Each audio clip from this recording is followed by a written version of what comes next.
have old records from the 60s of who paid what. Gillian, come on.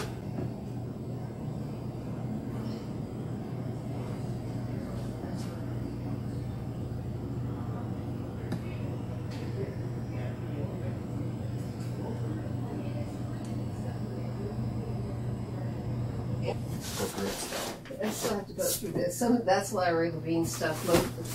He was a former treasurer, so a lot of that's going to stay Larry Levine. Oh. Not for you. I'm not telling you for you, but telling you Ken Levine. But You'll find the records when I was treasurer? oh yeah, nice record. And we're not saving the bingo stuff because it's more Oh, than no. seven years old. What do you got from bingo? Nothing. Oh, I got some. But that's interesting in terms of the history of the synagogue. Okay, well It's what's bingo that kept it okay, going. we saved Yeah. a card, a card showing what the charges were and Yeah, that's interesting. yeah, financial reports because they were taxation and it wasn't really clear. I saw. I'm very good at an accountant, an excellent bookkeeper, but a very bad business person apparently. No. She gave it. This was for the kids' services? Yeah. Yeah. And a member of your synagogue? One of the parents. Yeah, the door's just open. Yes, we Yeah.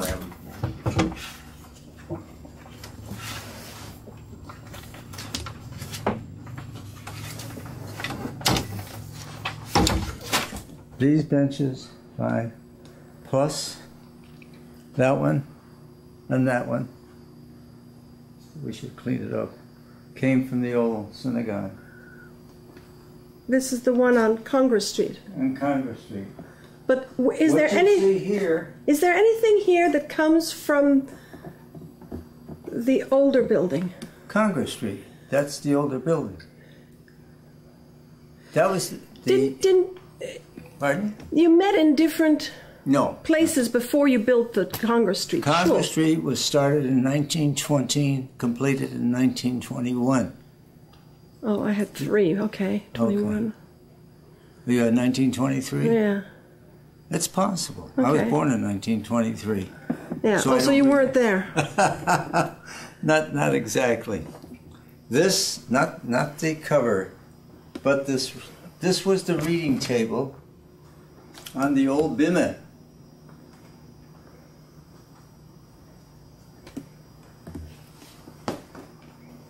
From the show on Congress Street. Did one of the members make it? No. Not this one. How about This- the Stender? That was made here. That's from here. That's from this building. Yes. And is that going someplace? I don't know what they're going to do with this. The Orem Kaddish. I recognize it. Pardon? I recognize it from Okay. The lions originally were up on top. Right, I know. Okay. The Orem Kaddish came from the sanctuary of Congress Street. This lectern was used for morning minions. It was in the basement. And we used to daven using this. And the lamp on it? The lamp on it, no, it was made by a member when we moved here. Here to Eunice Drive. Eunice Drive. Did it always have a glass panel? Yes, And yes. why is that? because beneath it, as you can see, is a Yortzeit book. I don't know why they lift these here like this. This is a Yortzeit book. Let's move this around. This shouldn't be here otherwise.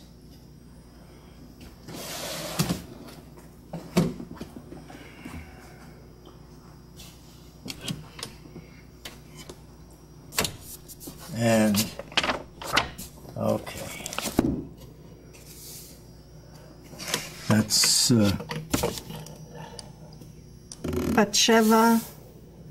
Batsheva, my eyes are better. daughter of Yehuda Mordechai Elfrat?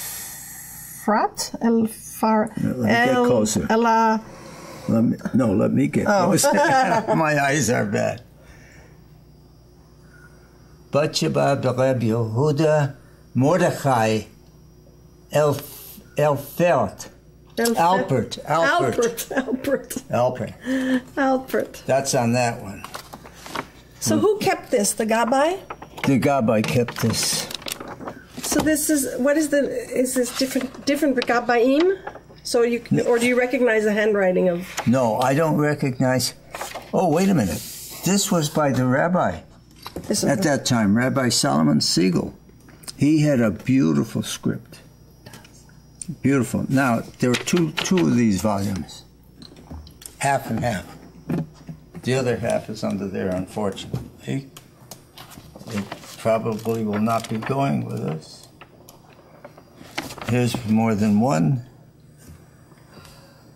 Oh, it's bad when you get older. Yeah. Rabbi Chaim Yehuda ben Rav Shlomo Halevi. Okay, Reb Chaim Yehuda ben Reb Shlomo Halevi. Now, A. Some of these had last names, some of them didn't. I don't know who this is, because this is the son of Shlomo. So who it was written for, I don't know. Here's Akahan, Eliezer. Oh, this is Kaplan. They had some, they put the family name, some they did not. Uh-huh. So you're responsible for knowing your Hebrew name. You'd be surprised how many do not. That's what I'm saying. Yeah, this is broken, that's why we don't use it. Okay. And then this turns on too? Yeah. Wait a minute, let me see if this will screw up. So who is the member of the shul who made this? Who made, no, he's gone. What was his name? George Kushnet. Kushnet? Kushnet, K-U-S-H-N-E-T-Z.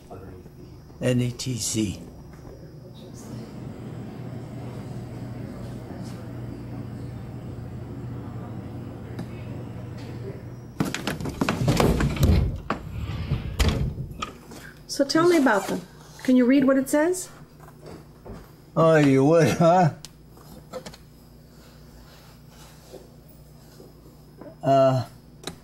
Hasta Shin La Torah Hanis Techi Lag. Is that a nun? I can't read it. Oh, it's a Len Bele Reb David Lindenbaum. I don't know who that is. Lindenbaum. Reb Yonah Shmuel HaKohen. A blessed memory. Uh-huh. Leg Mashche. The Mishpacha? From Mishpacha, you're right. Given by the Mishpachatam. Heine, Shloime. Miriam? Miriam, Tzvi, Yaakov. Eliezer. Is that above? Verivka. Huh? Rivka. No. Verivka. That's a vase. Boy, my eyes are bad. Ete, Sora, Yaakov, Yosef. Oh, that's me. Meir, Aharon. Meir. Aharon. This Torah, Torah. No, Tova. Hai Toi. That's Tuva.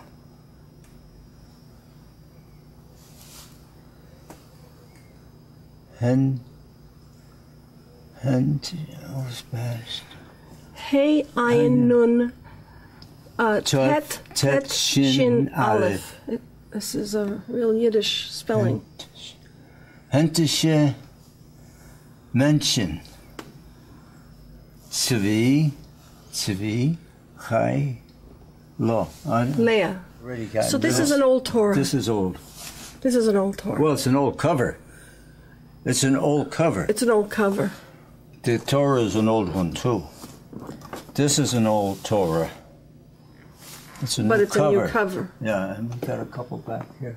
Oh, They've can I already- see? Do you have a light in here? No, unfortunately. Oh, I'd like to take a picture of these. Oh, that's wonderful. Do you remember them from way back? Those go way back. Oh, yeah. Those came from the old school, from Congress Street. Do they all have the same? Oh, these are... No, they have different. They have for the different tribes. Oh, you mean in here? Mm-hmm. Yeah.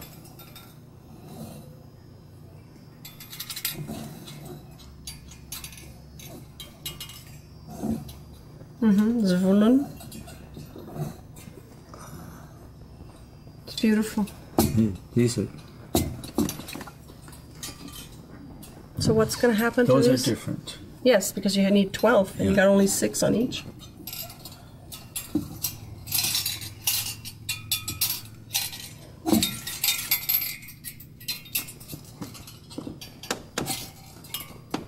Hmm.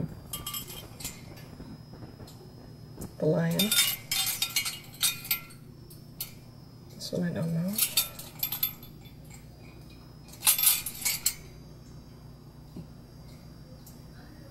Tents. Tents must be Jacob.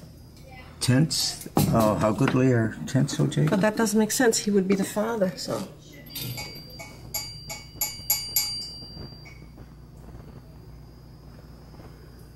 I like it to make it sound, because this may be the last time it gets heard.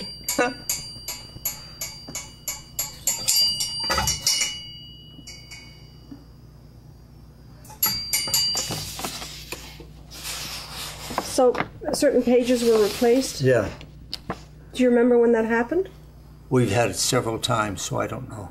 Mm-hmm. I don't know from when. But this, as you can see, this portion itself has several Holes. parchment pages in it, and it's very old.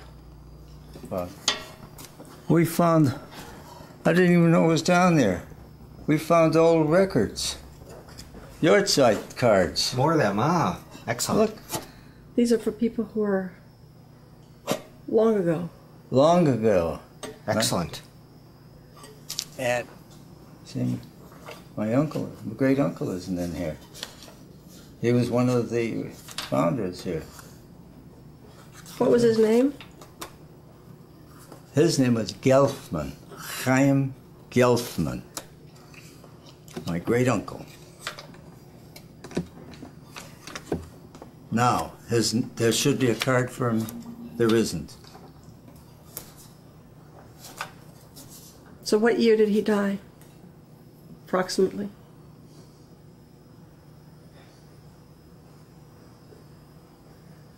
He died in the late, I believe in the late 50s. In the late 50s. I don't really remember. Nathan who? Barris. He was a neighbor of mine on Bell Street in Springfield. He passed away in 1955. Yeah.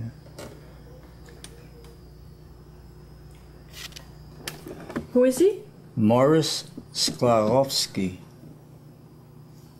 Moshe Doreb. How Well, is he he your has it. relative? Through my paternal grandmother, her side of the family. Uh-huh. Passed away in 1928. So, Huh? Joe Lieberman, can I ask you about the lamp up here?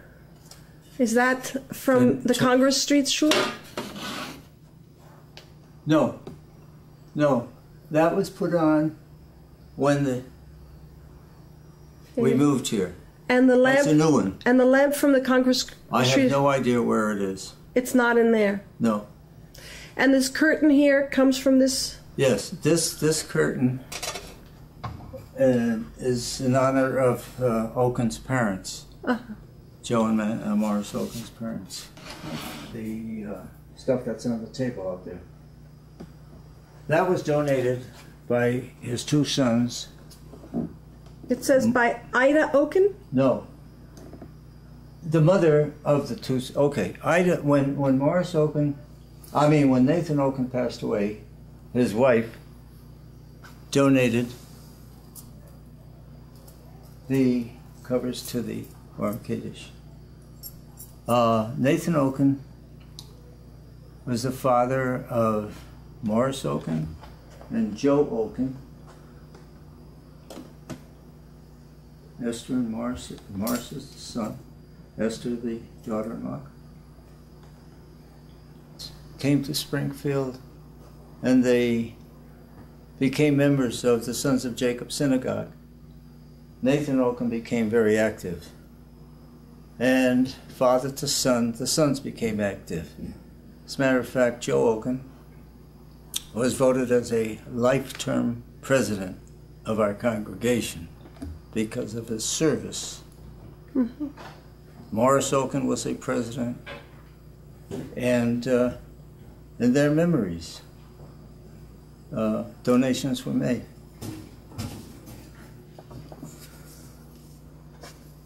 Is it on paper? I have no idea. Yeah, it must be on paper. This used to be buried down there. That it was never in here.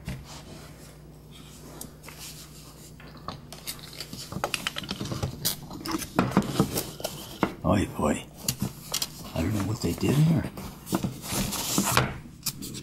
I don't have the umber gown, do I? I fell off.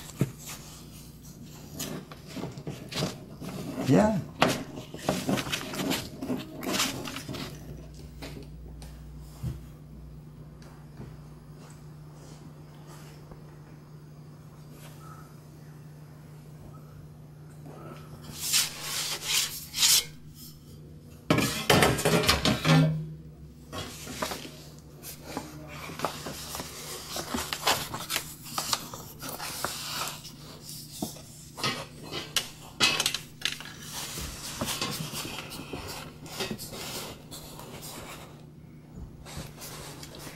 יהא בימי אחשוורוש. You know, that was the king. Yeah, that's beautifully written. It's a beautiful one.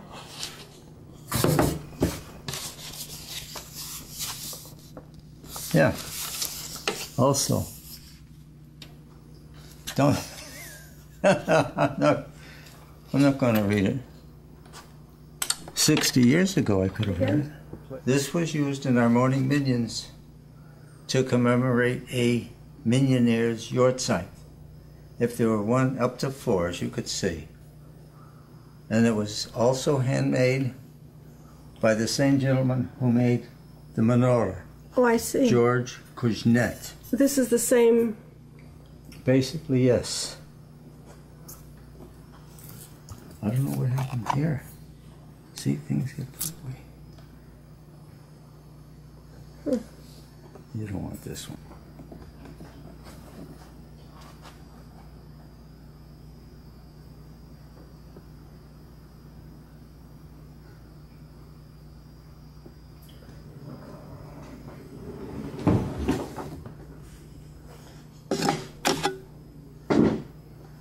This can be thrown out. I don't know why they're saving this.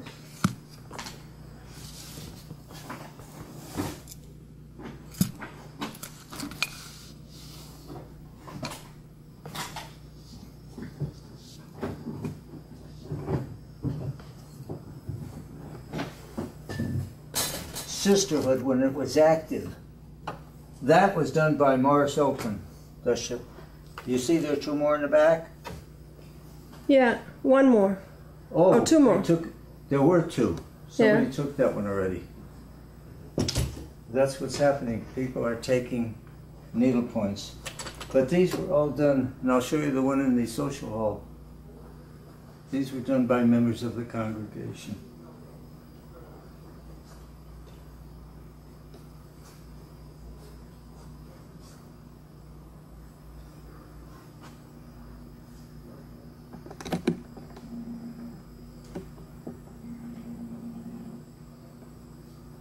Tell me about the windows.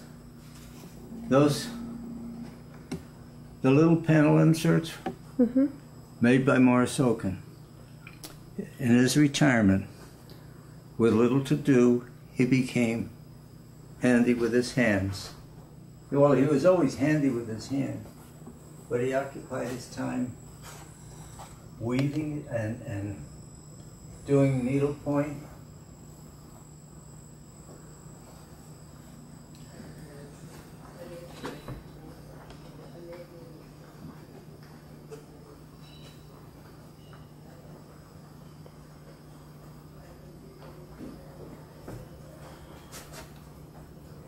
Not the neighbor Jacob, sons of Jacob.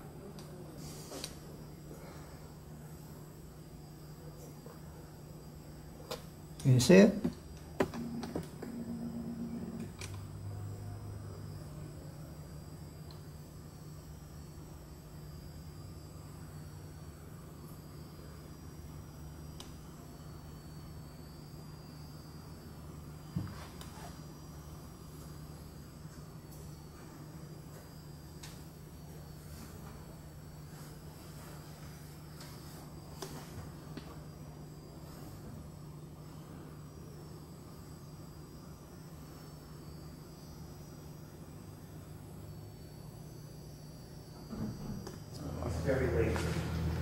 This is the social hall, as you can tell.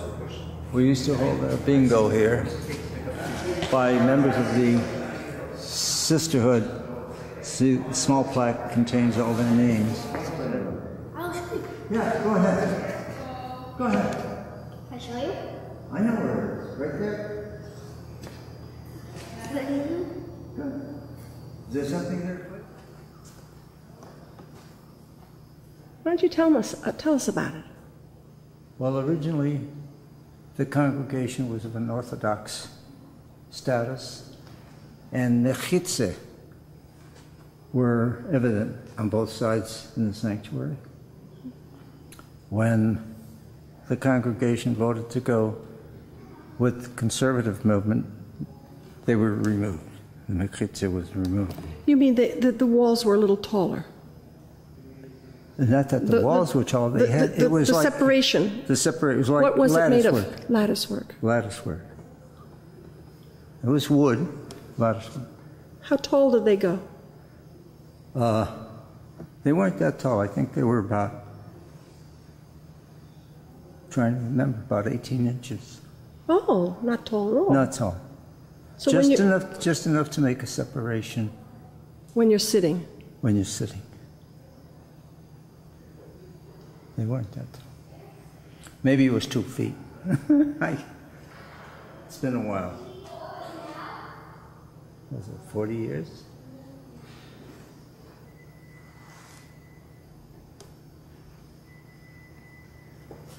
Sons of Jacob, originally was on Congress Street in the finished building. And when the state, the Commonwealth, decided to increase their highway system, a Route 291 was proposed, which would go through portions of the North End, including the location where the synagogue was situated. So the powers to be at that time, the officers were looking for new land, a new place to rebuild and reorganize. And Did the government give you money for the? the Commonwealth came up with money. I don't remember the amount. I have it written down.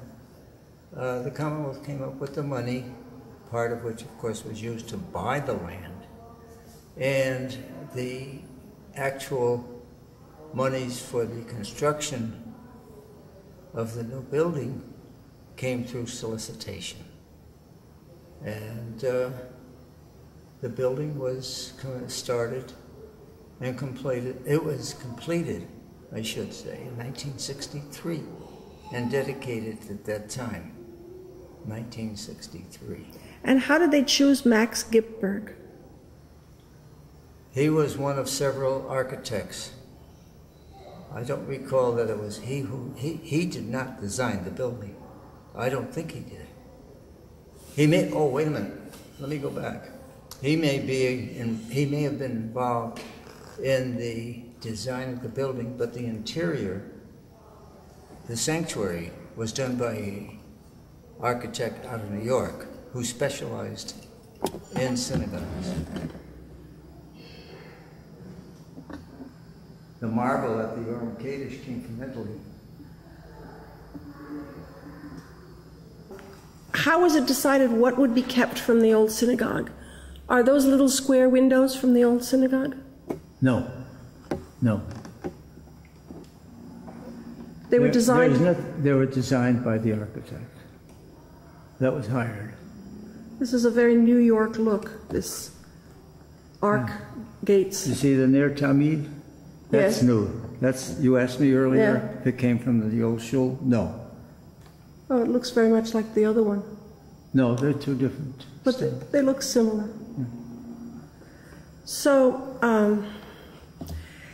this piece here, This design, was that originally here? yes. Because it's, Well, we say originally. There was nothing here before. I mean, there may have been some changes. No, that's the way it was designed. The only additions that were made were the addition of these two supports for the Torahs.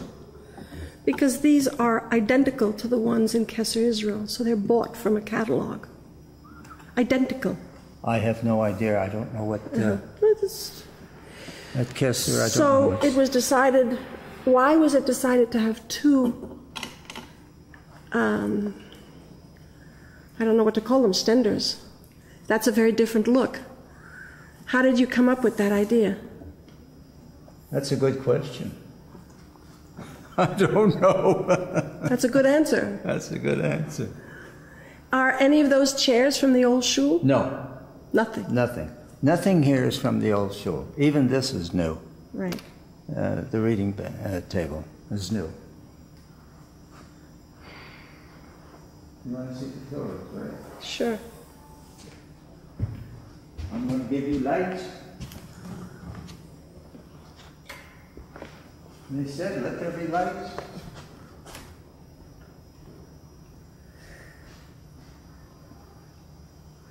Oh, I have a question over here. It says here, Bima donated by Frances Cohen in memory of her beloved husband, Norman Cohen. Yes. But above it is an older plaque that says, presented in memory of Daniel Kaplan.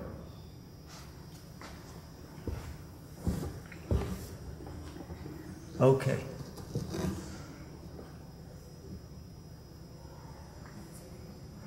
A donation was made by the Kaplan family to, what's the word? To decorate, to provide the chairs. When they say the bime, this is the bime. Okay.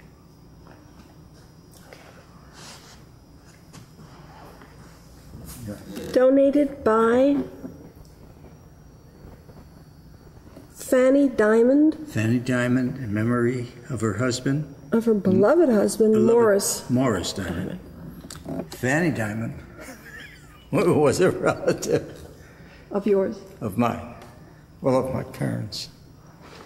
She was actually on my mother's side. In memory of Joseph Goldberg by his family and friends. So these are people from the old shul. No, these from the new shul. The people. This is- the people. The people, no, they were not members from the old shul. Let's see who else Diamond was. Diamond was. Presented in memory of Louis Petluck. Louis Petlock was from Congress Street, from the old shul. And that's by his two daughters, Ruth Wolk and Rose Baum.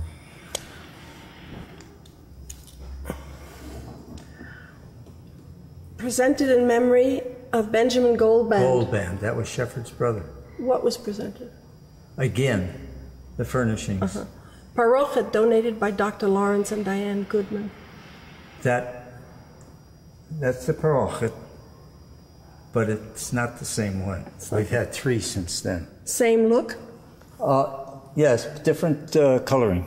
Different color. Yeah. The original one was a darker material, grayish in color, where this is what, sort of cream-like? Yeah. Yeah. It says, in honor of 60th anniversary of Goldie and Albert Kravitz? Kravitz, June 1st, 1976. Yeah, they were from the old shoe. Who are Mel and Shirley Civic? They were new members. He has since passed away. I agree with you. I can't disagree with you.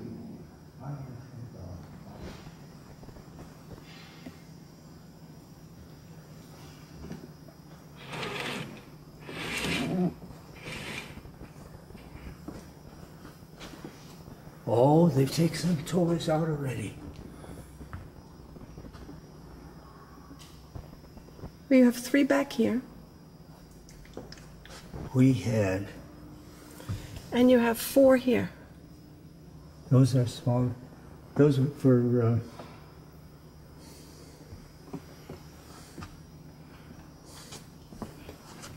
when we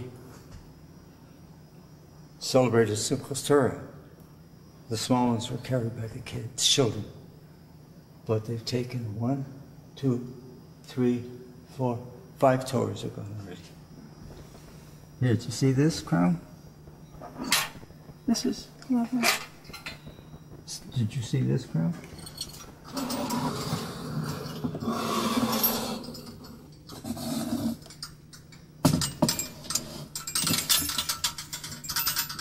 I got you.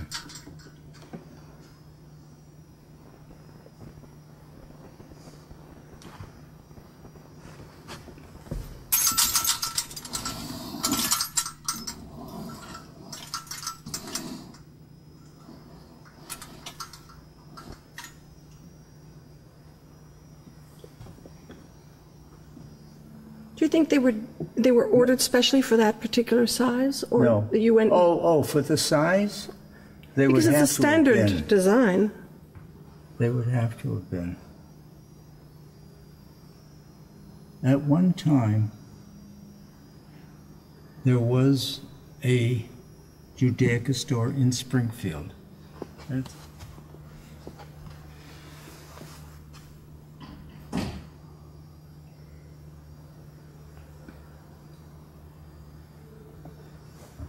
That's all right here.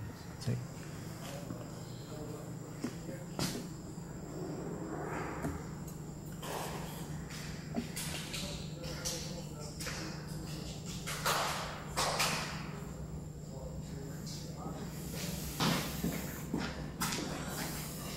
I'm looking for my sister. She's a great hunter. What are these horses?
This was a time capsule A time capsule.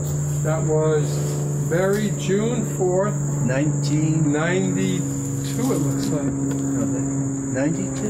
Looks like Oh, it's 90. 50 years. Okay, 92. Yeah. And so they said they'd open it in 50 years. Yeah. So now 20 years, less than 20 years have passed. And we're The going shul out of is business. closing. Oh, and the other thing. Because the site selection was in the so-called prosperous environment, Sons of Jacob was not good enough.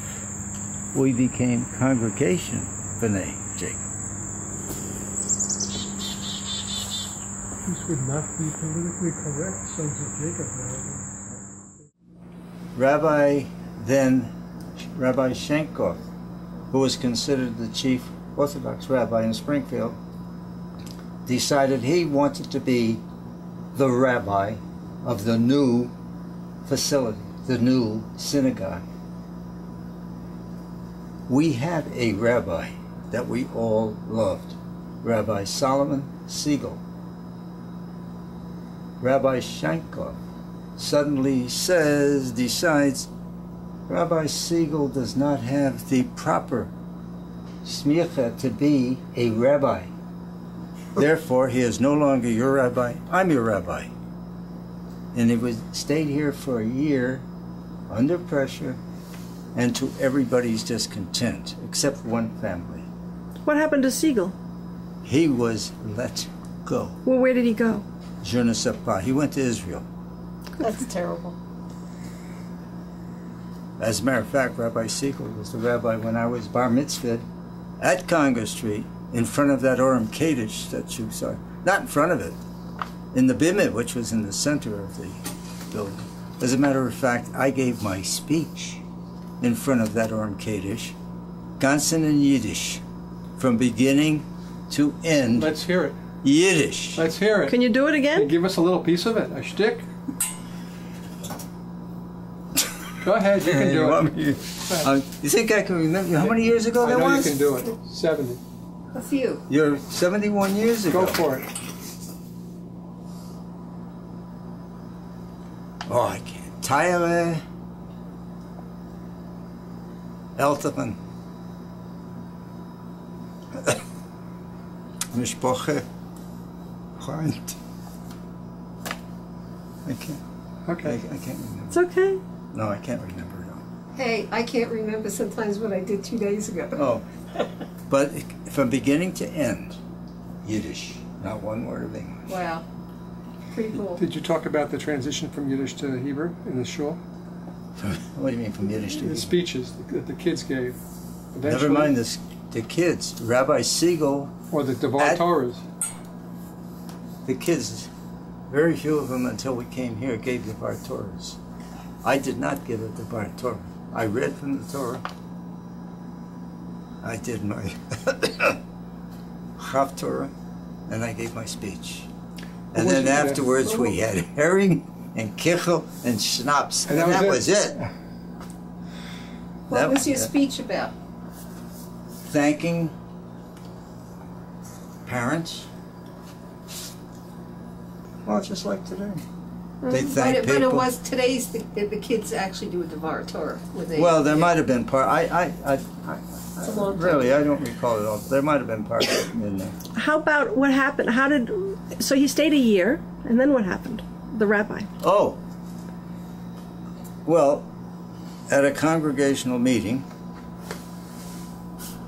it was decided that a definite change had to be made. And we could not talk or in any way coerce Shankov to leave, that he was not wanted. And one member suggested, let's change our affiliation. Orthodox to conservative, which is what was done. A vote was taken, and the conservative faction went out. And of course, Shankov, being Orthodox, would not stay with the congregation. He put a din through the what's it called in New York? Based-in? The Union of Orthodox Congregation. Union of Orthodox Rabbis. And that was how we got rid of the rabbi. And then, too, during the... But didn't he live in the house here? Yeah, he bought a house right out here on Eunice Drive. And he stayed there? He stayed there, but he didn't come here. At some point he went to Kesser Israel. He might have. And well, I know that because when I first came to Springfield, he was the rabbi at Kesser Israel. And he put himself in there. I don't know the details, I'll but I know tell you. he was there. Well, there was a lot of shenanigans going on during the building and during the solicitation for funds. And after he was more or less dumped, if you will, he was just demanding monies that was due him. Why? Because he collected some monies for the new building. There was no such agreement. He said there was, but there was no such agreement. And that created a problem, too. And that's the story, part of the story. There's some underground that I don't know. Do you foresee any change in the way the service is conducted between your traditions here and the traditions they have over at Bethel? I can't answer that because their new rabbi may conduct her services differently. With Schwartz, they were basically the same. Melodies were different, of course. Even our melodies have changed over the years. And some people accepted, some congregants accepted, some did not. So, What do you think was the deciding factor for a young family that moved to Longmeadow that would choose to come to this conservative shul rather than to Bethel? What would be the distinction between the two? basically, I think it was the Hamishkite, our friendlier congregation, if you will.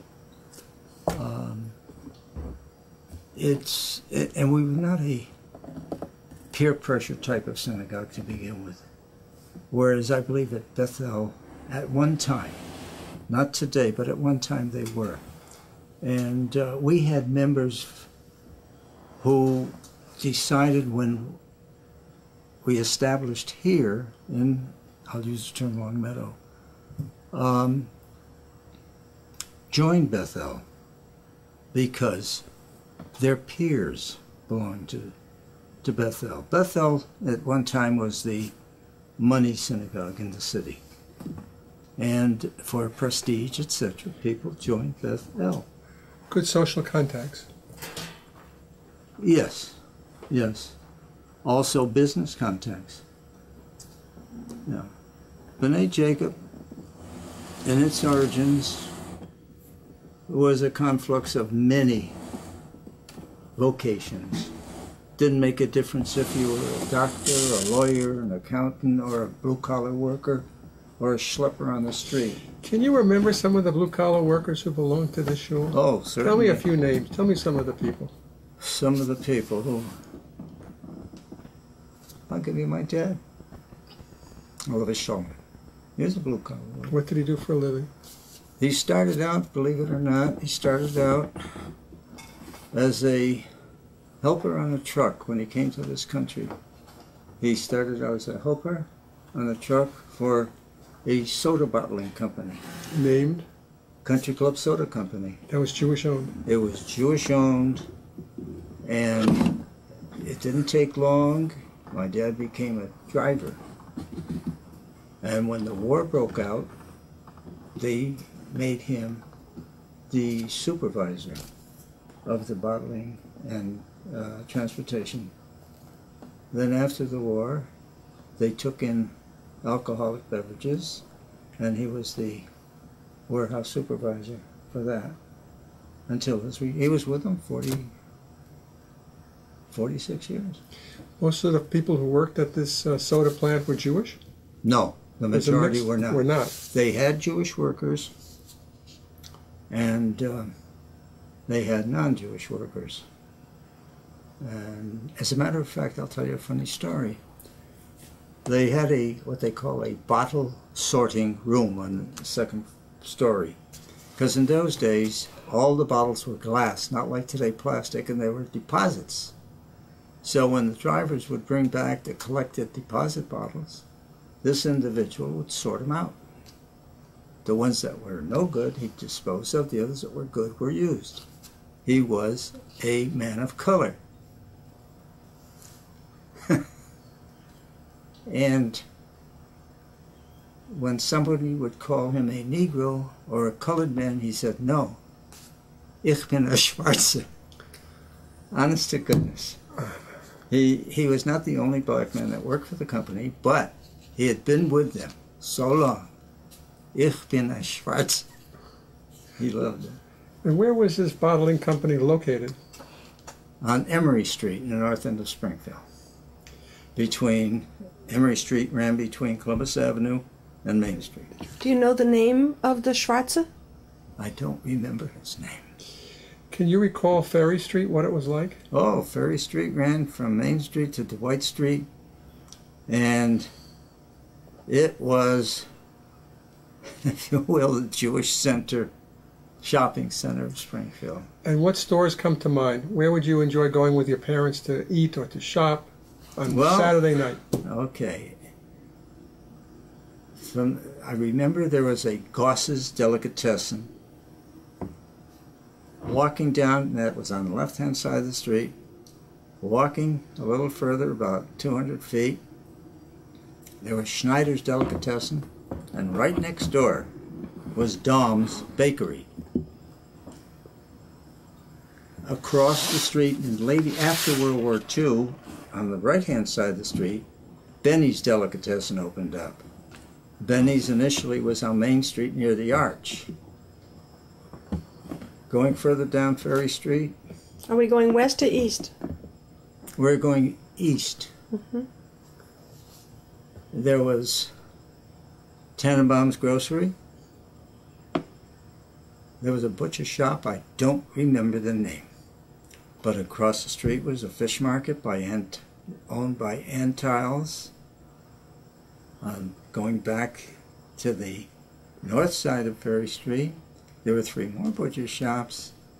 Were they all kosher? Oh, definitely. There wasn't a non-kosher store on Ferry Street. The fish Antiles is a Jewish name? Antiles was a Jewish name.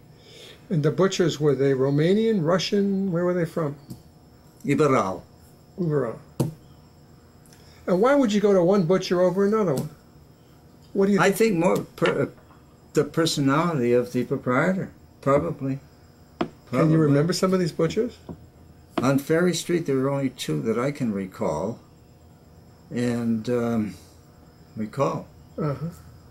memory. And you'd go there before Shabbos and pick up a chicken? No, we didn't buy on before Shabbos. On Friday, you wouldn't go there? Chicken we got from the chicken dealer.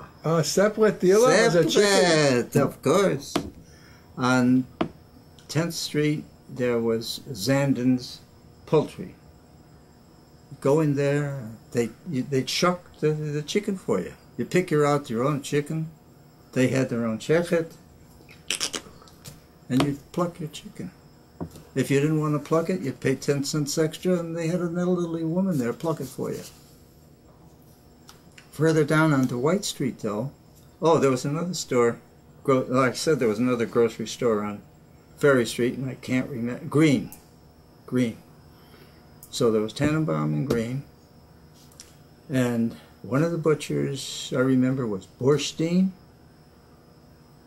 I can't remember the other butcher's name. But going down Dwight Street to the real North End of Springfield, again we had kosher butchers. There was Brown's, from whom my mother always bought. Brown. Why? Because Mr. Brown came from the same shtetl that my mother came from. Which was? She came from a small town in Lithuania called Aran. And she also lived in a shtetl called Alite. But it was from Aran that Mr. Brown and his family came. Did they know each other in the old country? Yes. They did. They did. And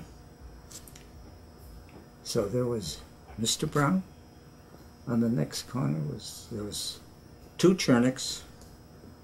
One had a butcher shop here. I say here because I'm trying to remember the name of the street. It was on Dwight Street, corner of Hebron. Corner of Hebron and Dwight. Then across the street there was Magaziner's Bakery. When I say across the street, on the west side of Dwight Street was Magaziner's Bakery. There was Rolnick's Market. And then there was the other Chernick butcher shop. So we had, in Springfield at one time, there were like 7 kosher butchers. Only one true fish market. That was Mr. Antile's. Were the fish alive? You'd come in there and... Both. How did you spell Antile? Antiles. Just like it sounds. And you could get carp, you could get white... You get pollock. carp. Where was he getting his fish, you Yeah, suppose? from Boston? Probably from Boston. Fresh fish. Fresh. Swimming and not swimming. They had them both ways. He had some come in that were packed in ice already. Uh-huh. Others came in they were still flopping. You pick out what you wanted, and he'd clean it for you. And each of these butchers was a shochet? No. They. Do you remember Rabbi Friedman as a shochet? I remember Rabbi Friedman, but I don't recall whether he was a shochet or not. I know our Rabbi Siegel was, and there was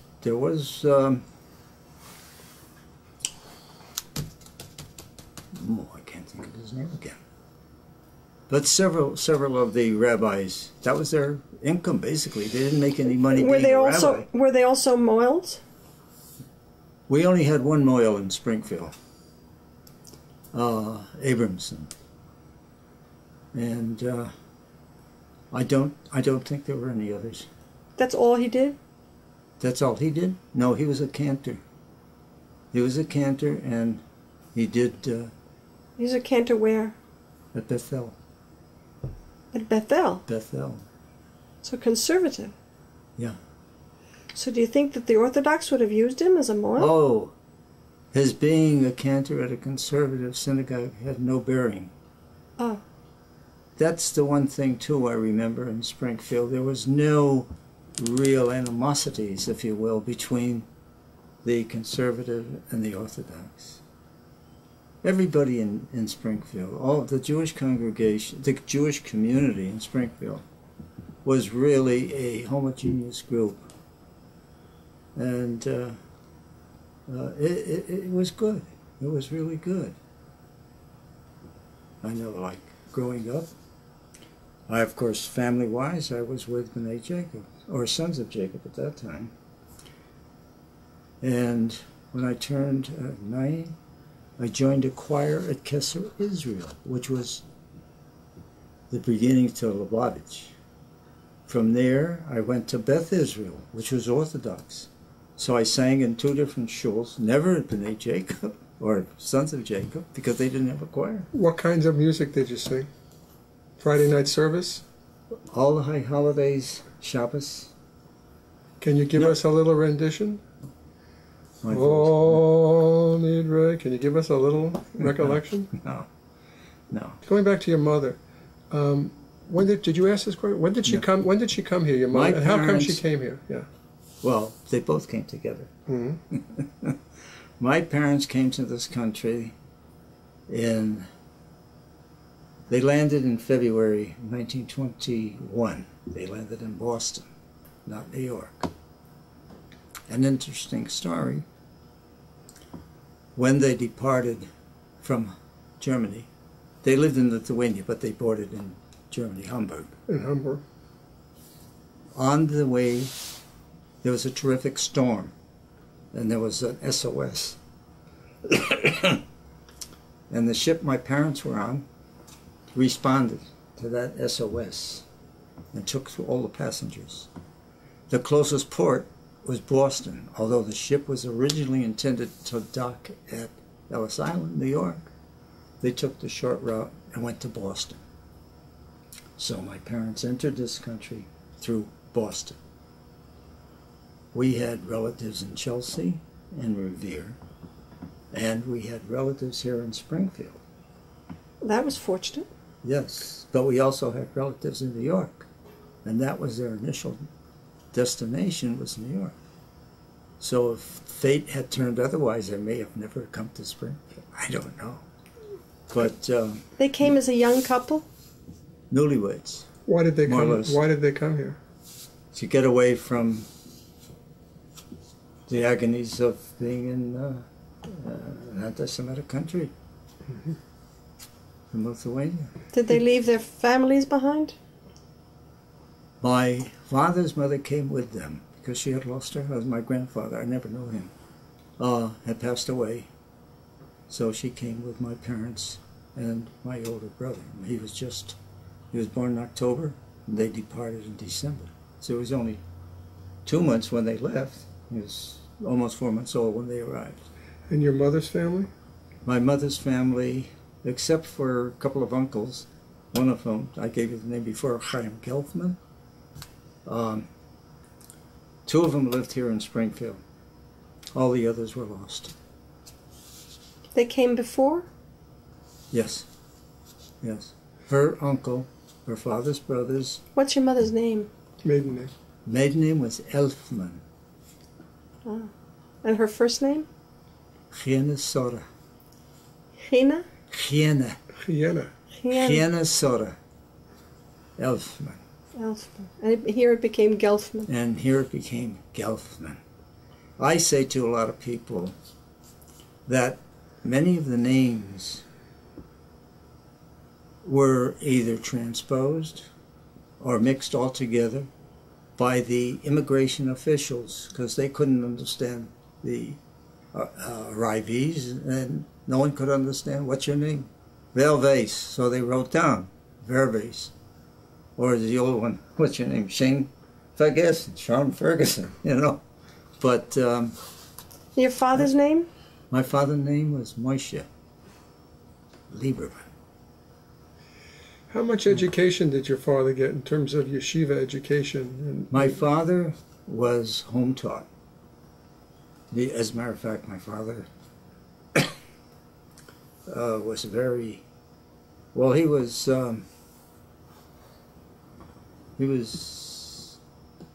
to remember now, 18 or 19 when he came here. But he was home taught, and he was very, very versed. Very versed in service and history. Was he able to maintain his Orthodox tradition here? Absolutely. Completely. I was brought up very Orthodox. And so he didn't work on Shabbos? At first, he didn't work at Shabbos. But after the Depression, it became almost, not after, but during the Depression, Right. it became almost a necessity. We've heard this from And he worked for Jewish employers. And they used to say to him, Moshe, wir kommen nicht da rein morgen, du kommst da rein. In other words, I won't be here tomorrow, Shabbos, but you come in. He was the only excuse me. He was the only employee they entrusted with a key. So he opened up on Saturdays. But he did not work any yontif. Any yontif, he wouldn't work. He didn't ask me about my mother's. My mother. What about your mother? My mother did get more of a formal education. She went to what was known as a gymnasie. You know what a gymnasie is? Okay. So she had more of a formal education. Yeah. Was noch? See, that's Yiddish, not French. So did you have other brothers and sisters afterwards? I had an older brother. Do you have younger ones? There was one, but he didn't. He only lasted 7 hours. He was. Oh. Matter of fact, I never saw him. Your older brother settled in Springfield too? Oh, yeah. He was He born in stayed in- Lithuania. Yeah, He was 4 months old when they arrived And here. did he live here his whole life? Except right after service, well, after he got married, while he was in service, His wife was from New York, so he remained in New York with his wife's family. Yeah. But I came back. So is there a gravestone for the baby near No. your parents? No. No, there's no gravestone whatsoever. And I do recall at the cemetery, it was laid out different then. But the baby was... They have a section sometimes for babies that they are did. not named. It was around near a tree, and the baby was buried there. Mm-hmm. No formal Mm-hmm. funeral or anything. Mm-hmm. But he was named. He was named. And what was his name? Max.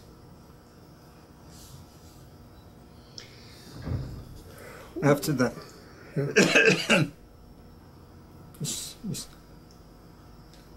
I'm emotional. Do you remember the card I showed you, Sklarowski? Yes. Do you remember Yeah, I do. the first name? Max? So he was named after that individual. Yeah. And how did I find that out? A baby about 15 years ago. Really? Yeah. From whom? City Hall. I was always curious. My parents never spoke about the baby. And I was looking for some information from City Hall, and I said, just out of curiosity. And then where they keep the records of births and deaths and so forth. I asked the young lady if they had any record insurance. And they had given the baby a name. Tell us about your children. What are their names? How old are they? What do they do? Where do they live? Okay. My wife and I were living in Chicago when our first were born, and they were twins. Deborah Riva and David Michael.